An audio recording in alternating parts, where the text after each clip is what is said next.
Morning. Wanted to talk about this spill plane I was messing with in my last video, and what I was saying is the wedge. In order to get the wedge seated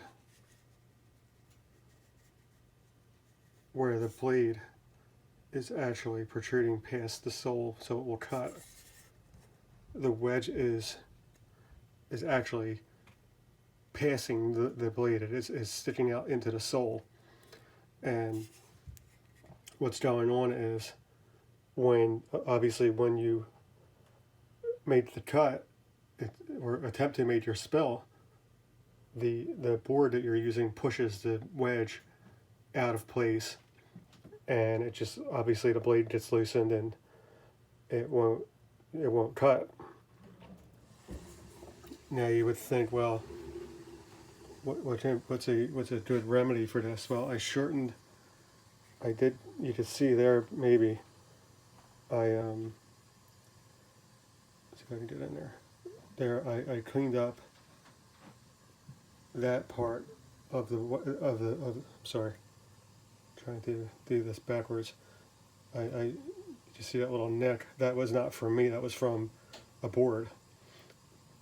But what I did is I shaved off some of that with a chisel, and now it looks like I'm going to have to shave off that part of the wedge even more.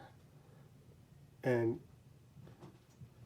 you would think that this might not be dangerous, and that's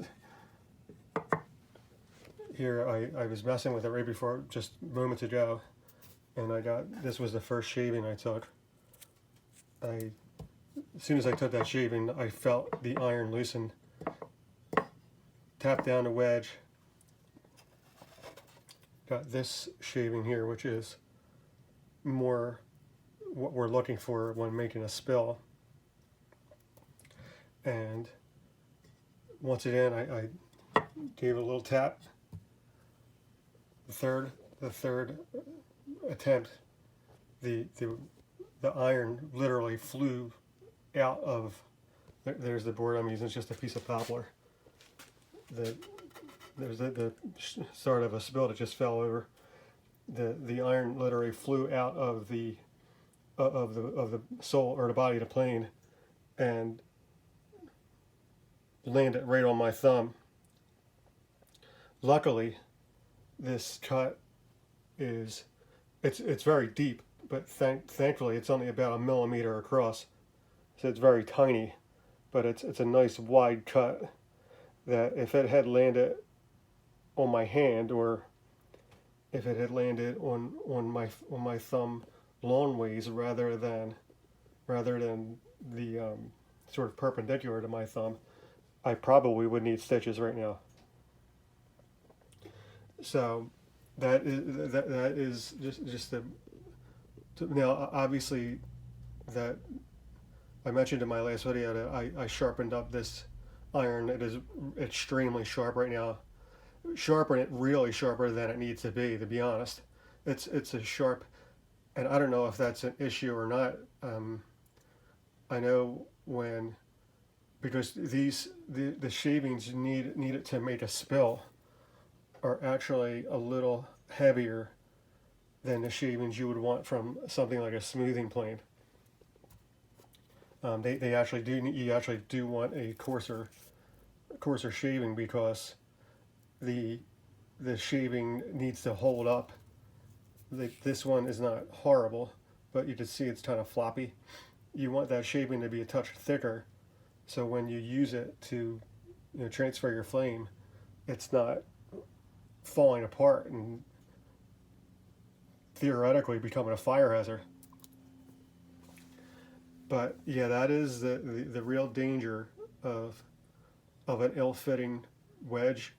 You wouldn't. Now, I've never had this happen to me with one of my, like a plane like that guy there, or the big joiner, which I don't really use very often, but that big joiner that I showed in my last video. I've never had a wedge. I mean, I've never had the wedge that it was so poorly fitted that it caused the iron to shoot up in the air literally to my eye level before it came down on my thumb.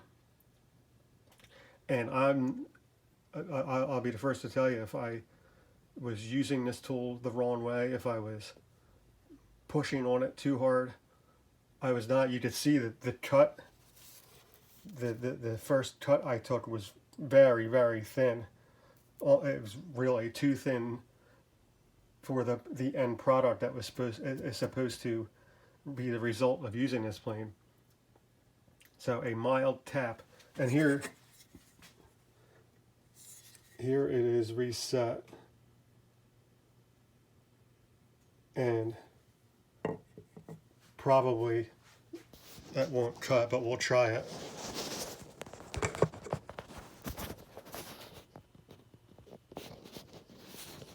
Sorry, I'm having a little bit of an issue here.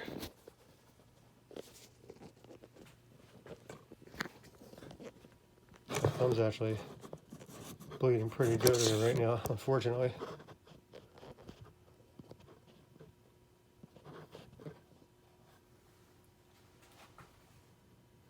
This is not going to be the best view, but we'll see what we get.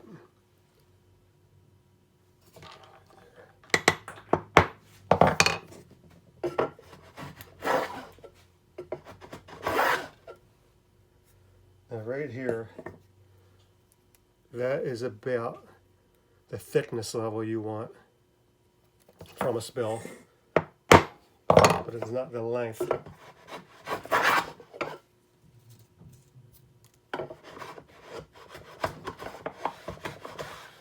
And here we go, that already is loose. And the funny thing is, I can look at this and see that because of the trimming I've done, the wedge is not protruding as of yet, but now it's not cutting anymore, so that means that something moved, and I am putting very little pressure on it.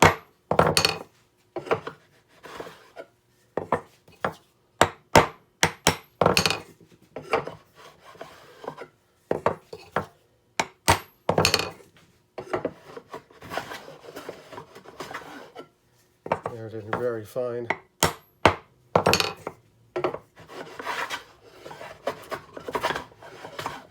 And it moved again.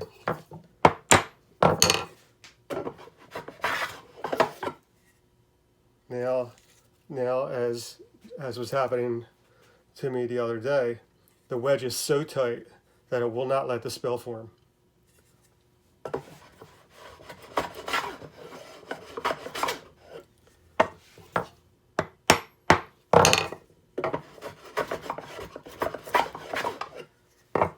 So let this be a lesson. It is not always you. It is sometimes the tool.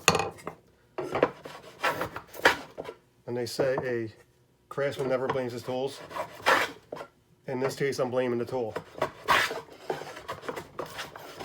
And now that the wedge is so low, it is deforming the spill.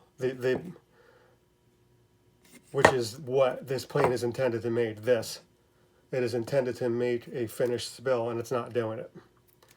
So once again, I'm not here blaming anybody. I'm not going to name the maker. I'm not here. That's not what I'm about right now. My point being, when you buy a tool, it should work. Bottom line, anybody tells you different is a freaking liar, and they are deflecting. They're saving.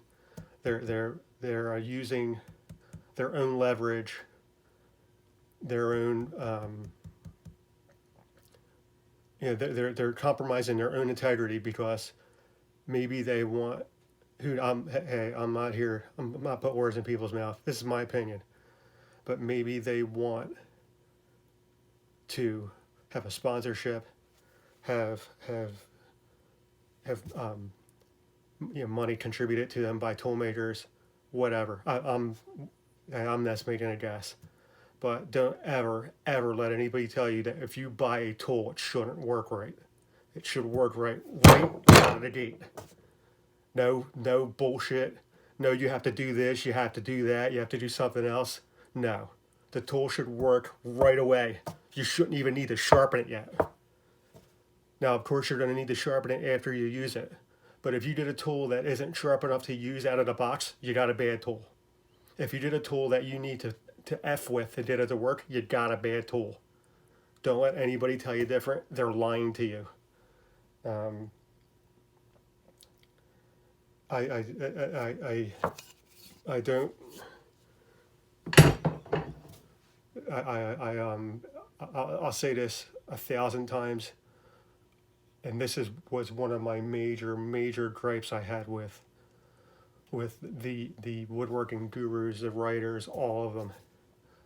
The idea that, hey, and let me say this clearly. I am all for small business. Small business, what makes this country run. It's what makes a lot of countries run. Small business people work very hard. They take a lot of risks. I'm not going to dispute that, but don't let anybody tell you that a small business can't screw you over just as easily as a corporation. They can.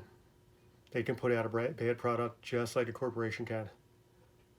So don't think that because you're getting something from a boutique maker, you're getting something from a craftsman, that you're automatically getting a great product. You're not. That is something that you need to figure out on your own. But I'm going to say it again. Your tools should work when you buy them. If they don't work, you got effed. Okay? So let that be a warning to you. I've been around a long time now. I'm no longer a kid. Unfortunately, not even close. I've been around the block a few times. I know when I did a piece of freaking garbage, and I know when I did a good tool. And I didn't have to work for a woodworking magazine to tell you that. I don't have to write for it and try to sell you shit to tell you that. Sometimes tools are freaking shit. And that's it. Have a great day, guys.